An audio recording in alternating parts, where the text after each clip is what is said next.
الحمدللہ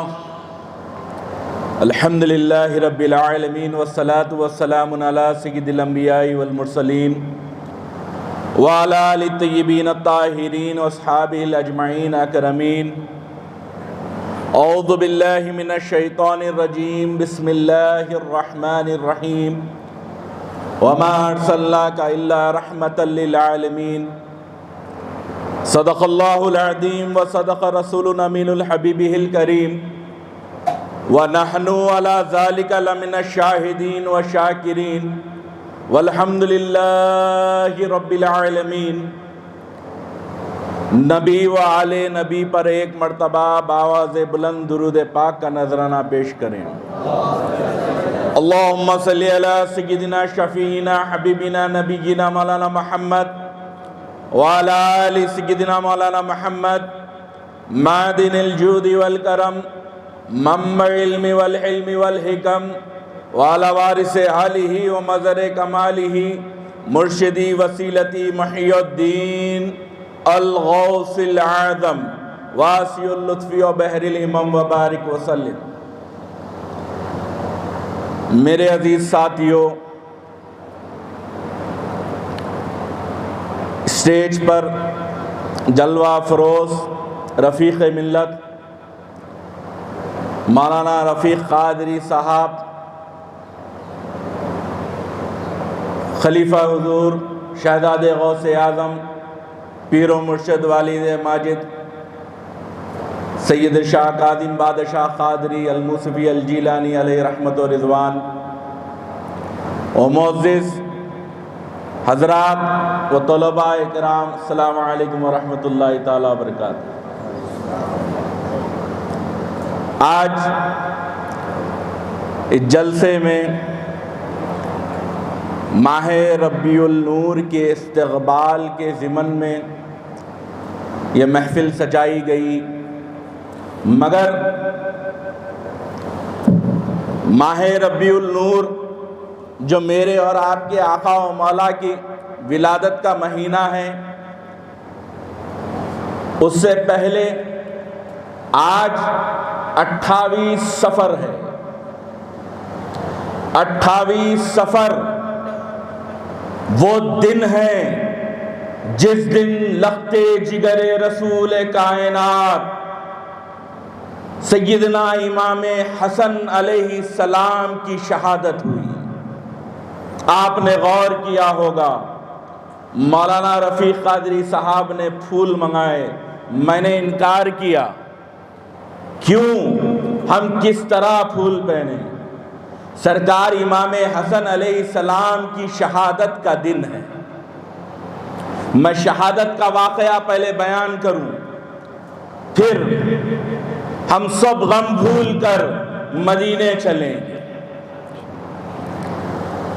سرکار سیدنا امام حسن علیہ السلام کی شہادت کو عارفین کہتے ہیں کہ یہ شہادت باطنی تھی، اور سرکار امام حسین علیہ السلام کی شہادت جو ہوئی نا 10 محرم کو، وہ شہادت ظاہری تھی۔ اب یہ ظاہری شہادت اور باطنی شہادت کیا ہے؟ تو علماء کرام یہاں موجود ہیں، یہ بہتر جانیں گے، میں ان کو سمجھانے کے لیے کہہ رہا ہوں کہ ظاہری شہادت اور باطنی شہادت کیا ہے۔ تو یہ شہادت دراصل ہے کس کی؟ تو آپ حضرات کا ذہن بنانے شروع سے سناؤں۔ جب کائنات بنی، اللہ رب العزت نے آدم علیہ السلام کو پیدا فرمایا، اماں حوا کو پیدا فرمایا۔ ان کے باپ والد والدہ نہیں تھے، اللہ نے اپنے حکم سے آدم علیہ السلام کو پیدا فرمایا، اماں حوا کو پیدا فرمایا۔ مگر جب وہ پیدا ہو گئے، جسم بن گیا، ان کے جسم میں روح کو داخل کیا، روح کو داخل کیا، اور روح ہے لطیف، روح لطیف ہے، جسم کثیف کثافت والا۔ روح کو جسم میں قرار نہیں آ رہا تھا، آدم علیہ السلام کے جسم میں روح جاتی اور قرار نہیں پاتی، بے چین ہو جاتی، بے قرار ہو جاتی، تو اللہ رب العزت نے آدم علیہ السلام کے جسم کو بنانے سے پہلے نور محمدی کو بنایا تھا۔ اسی لیے حدیث پاک میں نبی پاک علیہ السلام فرماتے ہیں میں اس وقت بھی نبی تھا جب آدم ہوا اور پانی کے بیچ میں تھے، مٹی اور پانی میں۔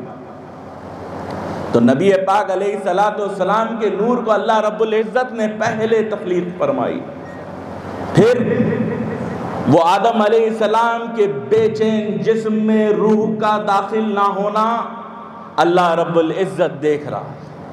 اللہ رب العزت نے نبی پاک علیہ السلام کے نور کو آدم علیہ السلام کی پشت میں داخل فرمایا۔ جیسے ہی سرکار پاک رحمت للعالمین کا نور آدم علیہ السلام کے پشت میں داخل ہوا، جیسے ہی پشت میں داخل ہوا روح کو قرار آیا، نہ صرف آدم علیہ السلام کی روح کو قرار آیا، قیامت تک پیدا ہونے والی نسل انسانی کی روح جسم میں مصطفیٰ جان رحمت کے صدقے رہتی ہے۔ یہ میرے آقا و مولا نبی پاک علیہ السلام کا مقام ہے کہ تمام پیغمبروں کے امام و مولا ہیں، سب سے آخر میں آئے، ظاہری ولادت سب سے آخر میں ہے، سید المرسلین ہیں۔ آقا علیہ السلام تمام پیغمبروں کے تمام کے سردار ہیں۔ ہم خوش نصیب امت ہیں کہ نبی پاک علیہ السلام کی امت ہے کہ جس امت میں پیدا ہونے کی خواہش اور دعا جلیل القدر انبیاء نے کی تھی۔ تو واقعہ کو میں سمیٹتے ہوئے آگے بڑھوں کہ نبی پاک علیہ السلام کی آمد سے پہلے آدم علیہ السلام کے جسم مبارک میں نبی پاک علیہ السلام کے نور کو رکھا گیا، تمام بندگان خدا کو، تمام انسانیت کو، روح کو قرار مل گیا۔ ویسے ہی جیسے سردار ہونے کے لیے خصوصیت ہونا ضروری ہے، ہر پیغمبر کی خصوصیت سردار میں ہونی ضروری ہے، تو آدم علیہ السلام سے عیسیٰ علیہ روح اللہ تک 1,24,000 کم و بیش پیغمبر رسول انبیاء آئے، اور ہمارے پاس تو 24 کا ذکر ہے۔ 1,24,000 کم و بیش پیغمبر رسول اللہ نے بھیجے، تو تمام سے افضل و ترین جو ہوگا وہی سردار ہوگا، تو ہر معاملے میں افضل ہونا ضروری ہے۔ تو نبی پاک علیہ السلام کو اللہ رب العزت نے قرآن مجید دی، جو تمام کتابوں پر، تمام اورات پر سب سے افضل۔ کلام مجید سے بڑی اللہ کی کوئی کلام نہیں، قرآن کے اتنی اہمیت والا کوئی دوسرا کلام نہیں۔ کلام مجید سب سے اول، رسول اکرم سب سے اول۔ عیسیٰ روح اللہ مردے کو زندہ کر دیتے تھے، عیسیٰ روح اللہ قرآن میں ہے نا، مردے کو زندہ کرتے، محمد رسول اللہ نے بھی مردوں کو زندہ کیا، آقا علیہ السلام نے بھی مردوں کو زندہ کیا۔ نبی پاک علیہ السلام کے یہاں کوئی مریض آ جاتا تو نبی پاک علیہ السلام کے لباب دہن سے شفا پا جاتا۔ نبی پاک علیہ السلام کی وہ اللہ رب العزت نے طاقت دی کہ موسیٰ کلیم اللہ، داؤد خلیفت اللہ، ان کو ایسے کلامات اللہ نے دیے کہ وہ پہاڑ کو پکڑتے۔ ہتھیار بنانے کا اس دور میں بہت بڑا رواج تھا، وہ پہاڑ کو پکڑتے، ہاتھ سے ایسے موڑتے جیسے آٹے کو گوندھ رہے ہیں، اس میں سے لوہا نکالتے اور ہاتھوں سے ہی تلوار بنا دیتے، ہاتھوں سے ہی ہتھیار بنا دیتے۔ یہ پیغمبروں کے کلامات تھے۔ مگر محمد مصطفیٰ صلی اللہ علیہ وسلم کے ہاتھوں میں اللہ نے وہ برکت دی، وہ مقام دیا، وہ اختیار دیا کہ ایک صحابی رسول کے ہاتھ میں لکڑی پکڑا دی، نبی پاک کے ہاتھوں سے لگ کر ایک لکڑی، وہ صحابی کہتے ہیں میرے پاس جنگ میں جانے کے لیے ہتھیار نہیں ہے، آقا نے لکڑی پکڑی اور ان کے ہاتھ میں دیا۔ روایت میں آتا ہے وہ صحابی نے 70 مشرکین کی تلواریں کاٹ دی اور گردنیں کاٹ دی۔ یہ اختیار نبی ہے، یہ مصطفیٰ جان رحمت ہے، یہ رحمت للعالمین ہے۔ تو 1,24,000 پیغمبر آئے، 1,24,000 کم و بیش پیغمبر رسول آئے، تو اس میں شہید بھی تو تھے۔ اللہ کے پیغمبر رسول شہید ہوئے، تو ظاہری زندگی پاک مصطفیٰ صلی اللہ علیہ وسلم میں یہ چیز ظاہری طور پہ مسنگ نظر آ رہی تھی، کیونکہ اللہ نے قرآن میں شہیدوں کا بھی مرتبہ بیان فرمایا، صدیقین کا مرتبہ فرمایا، صالحین کا فرمایا۔ تمام پر اگر کسی کی فوقیت ہے، تمام پر کوئی سردار ہے، تو محمد رسول اللہ صلی اللہ علیہ وسلم ہے۔ تو شہادت، ظاہری شہادت، نبی پاک علیہ السلام نے بے شمار غزوات میں حصہ لیا، مگر ظاہری شہادت نہیں ہوئی، ظاہری شہادت نہیں۔ تو سرکار پاک علیہ السلام کے مقام میں شہادت بھی رکھنے کے لیے اللہ رب العزت نے ایک ایسا اہتمام فرمایا کہ دونوں جگر رسول کو انتخاب فرمایا، ایک امام حسین سے ظاہری شہادت کروائی، ایک امام حسن سے باطنی شہادت کرائی، اور کہا اے میرے محبوب، قیامت تک کسی کی ظاہری شہادت ہوگی تو باطنی نہیں ہوگی، اور کسی کی باطنی ہوگی تو ظاہری نہیں ہوگی۔ اے محمد عربی، یہ تیری واحد ذات ہے کہ تجھے ظاہری اور باطنی شہادت کا بھی مقام ملا۔ نعرہ تکبیر، نعرہ رسالت، نعرہ حیدری، شہزادہ حضور غوث اعظم۔ یہ سرکار امام حسن علیہ السلام کی باطنی شہادت، وہ کیسے؟ سرکار امام حسن علیہ السلام کوفے میں ٹریٹی سائن کر کر نکلتے ہیں، خیرات میں حکومت دے دیتے ہیں، باطل کو جو چاہا دیا، کہا اللہ نے ہمیں جنت کی سرداری دی ہے، وہاں کیسے بچو؟ ہمارے پاس جنت کی سرداری ہے، ہمارے پاس جنت کی چابی ہے۔ دنیاوی عہدے ان کے غلام 1400 سال کے بعد ان کی نسل اہمیت نہیں رکھتی، تو 1400 سال پہلے امام حسن کیسے رکھتے؟ خیرات میں دے دیا اور سفر پہ نکل گئے۔ اب نبی پاک علیہ السلام کی سنتیں امام حسن علیہ السلام سے بہتر کون کر سکتا کہ جب دوران سفر کسی قاصد کو کسی امیر نے اشرفیوں کی تھیلی پکڑا دی اور کہا کہ حسن ابن علی فلانا مقام سے گزرنے والے ہیں، اس مقام پہ تیرا گھر آتا ہے، وہاں پہ ان کا اہتمام کرنا، وہاں پہ ان کی مہمان نوازی کرنا، ان کو دعوت دینا، اور جب وہ دعوت قبول کر لیں، گھر پہ احترام کر لیں، تیرے گھر میں آ جائیں، آرام کر لیں، تب کھانا کھلانا، پانی پلانا، اور شربت میں یہ زہر دے دینا، شربت میں یہ زہر ملا کے دے دینا۔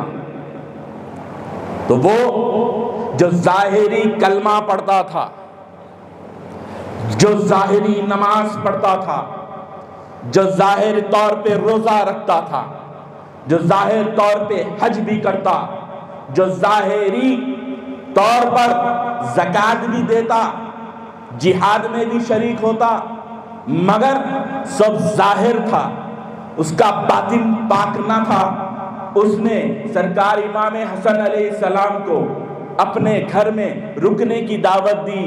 میرے آقا سمجھ گئے یہ زہر دینے رکا رہا ہے، مگر نبی پاک علیہ السلام کے لختے جگر کو حضور کی وہ سنت یاد آ گئی کہ دعوت دینے والے کے پاس جانا ہے، دعوت دینے کے والے کے پاس دعوت قبول کرنا ہے۔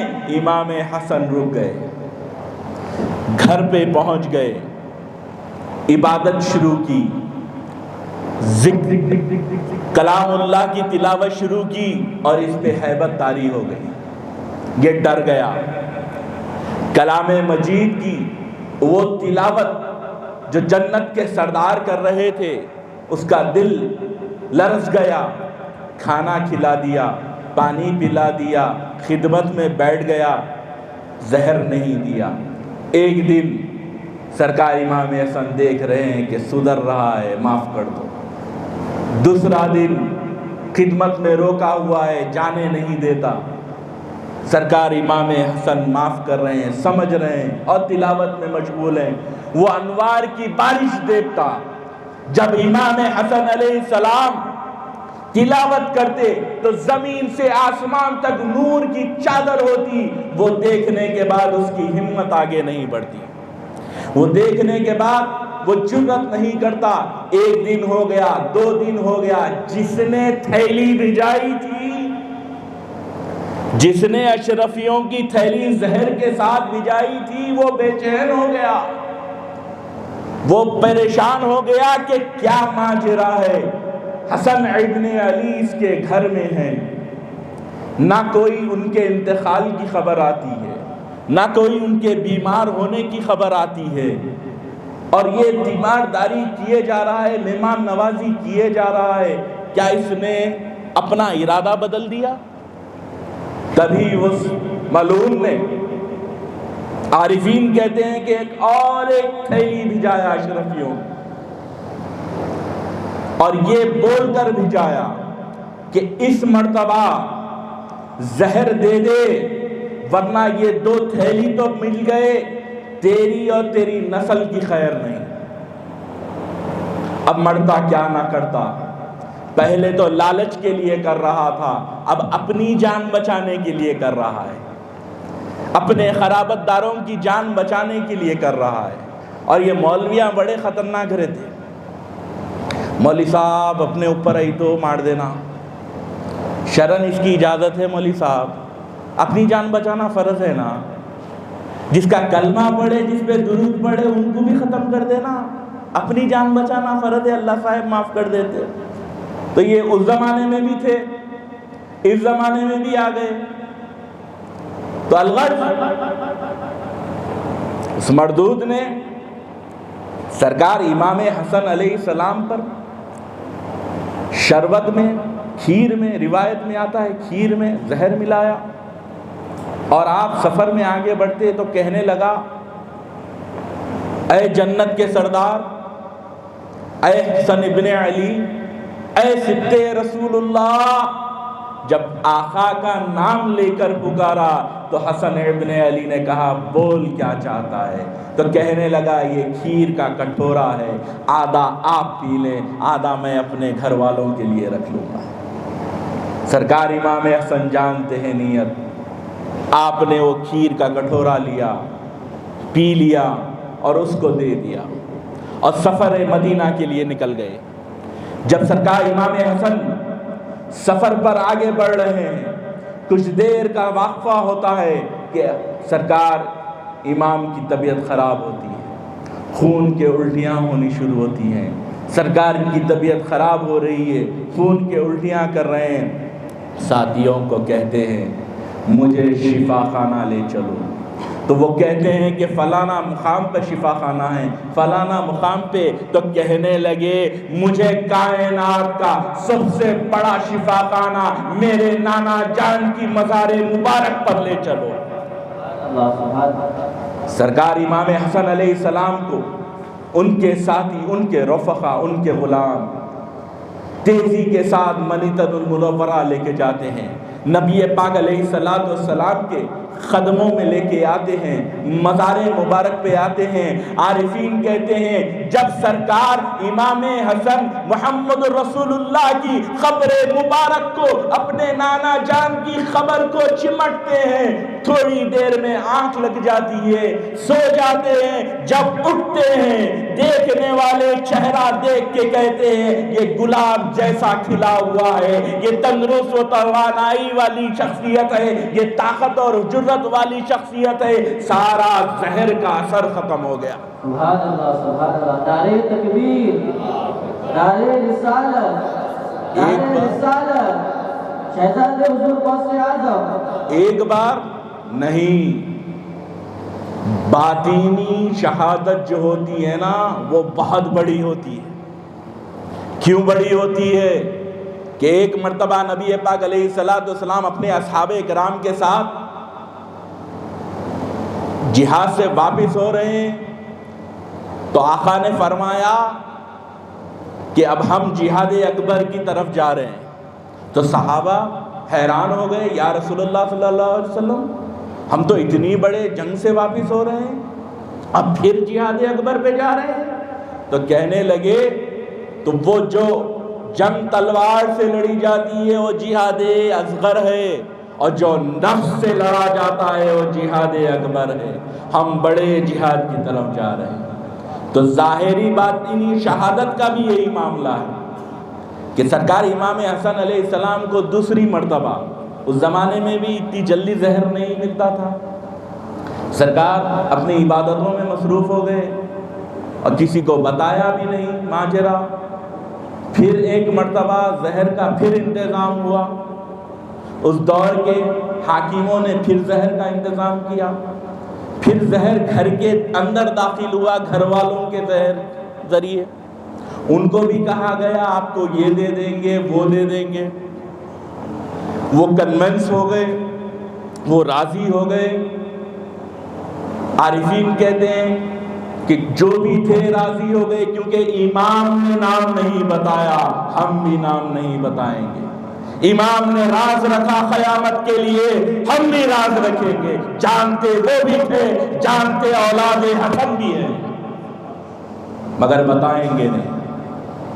آب کوثر میں بتائیں گے جب حیدر کرار ان کو دھکے مار کے نکالیں گے۔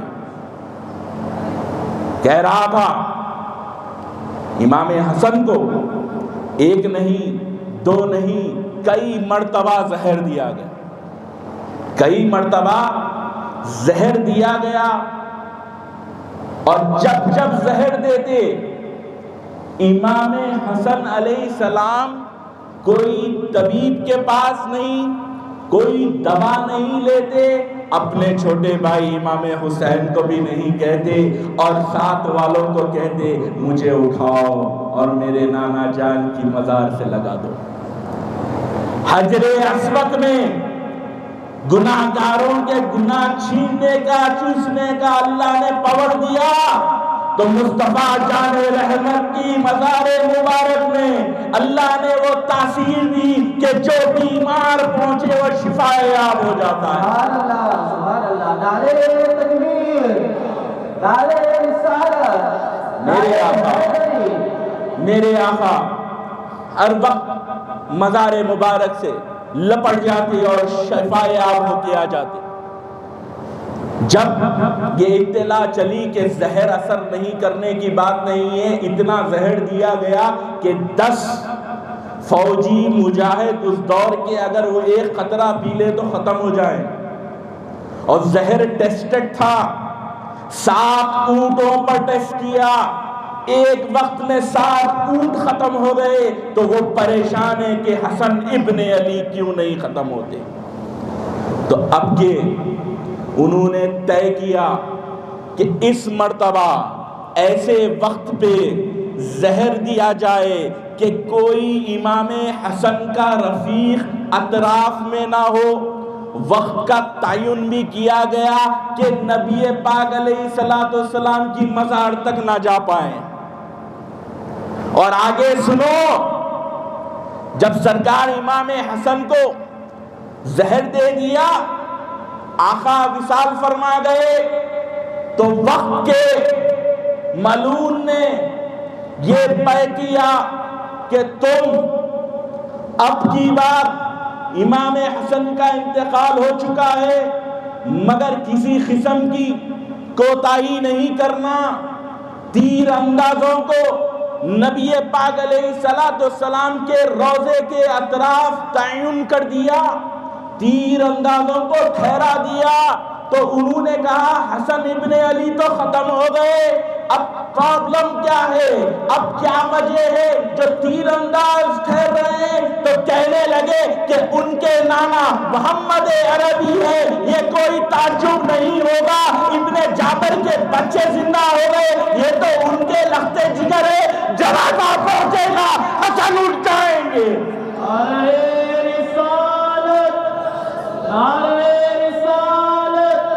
حضور شہزادے غوث اعظم, حضور شہزادے غوث اعظم. روایت میں آتا ہے ایک نہیں کئی تیر چلائے سرکار امام حسن پر, تیروں کی جنازے پر تیروں کی بارش کی گئی.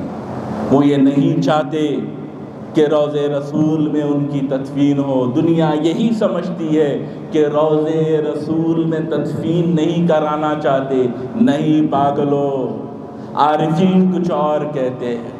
ان کو پتا تھا کہ وہ جنازہ اگر روض رسول میں چلا جاتا تو قیامت تک حسن ابن علی زندہ ہو, وہ ظاہری حیات میں ہی ہوتے. وہ نبی پاک علیہ السلام کے لخت جگر, ان کی شہادت اور امت کی یہ بے حسی کہ امام حسن علیہ السلام کی شہادت کا دن بھی واقعات نہیں اور ان کی شہادت کے معاملے میں کوئی جلسے نہیں ہوتے. اس کے اوپر بھی عارفین فرماتے ہیں کہ جب شہادت بھی باطنی تھی, ظاہر نہیں ہوئی, اسی لیے یہ موقوف کو چھپایا گیا.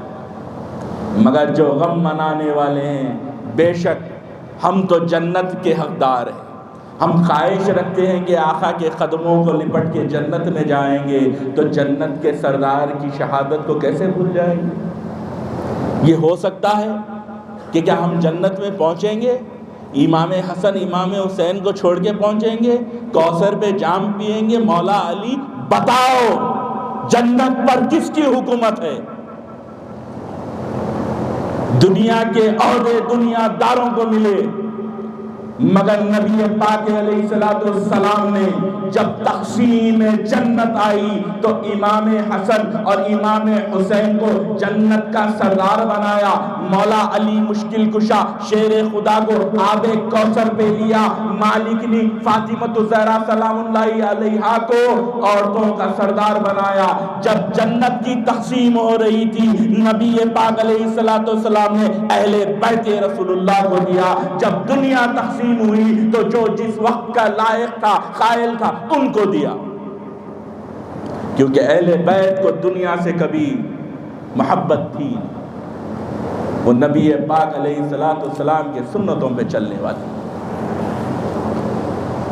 یہ ہمارے دل کے احساسات تھے سرکار علی مقام امام حسن علیہ السلام کی ذات مبارکہ کے لیے. ان کی بارگاہ میں ہم نے یہ معاملات, یہ اپنی عقیدت پیش کی ہے. درود شریف پڑھیں. اللہم صلی علی سیدنا شفیعنا حبیبنا نبینا مولانا محمد وعلی آل سیدنا مولانا محمد الذی تنحل به العقد وتنفرج به